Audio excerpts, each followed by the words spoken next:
பெங்களூர்ல சரியான மழை. என் கூட வாங்க, ஒரு முக்கியமான இடத்துக்கு கூட்டிட்டு போறேன். எங்க கொண்டு வந்து நிறுத்திக்கிற பாத்தியா? ஹைதராபாத் பிரியாணி, அதாவது நான் வச்ச பேர் வந்து பாத்தீங்கன்னா என்ஜினியர்ஸ் பிரியாணி. என்னடி இது? இந்த பிரியாணி செய்யறதுக்கு வந்து பாத்தீங்கன்னா 4 வெங்காயம், 3/4 kilo chicken, 1/2 kilo basmati rice. அதுக்கு முன்னாடி ஃப்ரெஷ்ஷான மசாலா ரெடி பண்ணணும். அது வந்து ஒரு பெரிய லிஸ்ட்டு போவோம். நான் லிஸ்ட்டு போட்டுறேன், நோட் பண்ணிக்கோங்க. மிதமான சூட்டில் வறுத்து எடுத்துக்கோங்க, வாசனை வர வரைக்கும். கட் பண்ண வெங்காயத்தை பொன்னிறமாக வறுத்து எடுத்துக்கின்னு இஞ்சி, பச்சை மிளகா, பூண்டு, கொத்தமல்லி வச்சு ஒரு பேஸ்ட் ரெடி பண்ணிக்கோங்க. நெக்ஸ்ட் சிக்கனை வந்து பார்த்தீங்கன்னா மேரினேட் பண்ணுங்க. உப்பு 1 டேபிள் ஸ்பூன், மிளகாய்த்தூள் 1 டேபிள் ஸ்பூன், ஃப்ரெஷ்ஷாக அரைச்சி வச்ச மசாலா, தயிர் வந்து ஒரு 1/4 லிட்டர் சேர்த்துக்கோங்க. அப்புறமா வறுத்து எடுத்த வெங்காயம் ப்ளஸ் 100 ml ஆயில் சேர்த்து ஒரு 2 hours மேரினேட் பண்ணுங்க.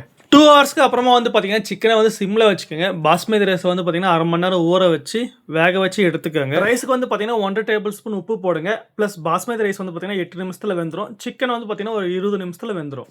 நெக்ஸ்ட் லேயர் பை லேயராக ஃபில் பண்ணிங்கன்னா அருமையான என்ஜினியர்ஸ் பிரியாணி ரெடி.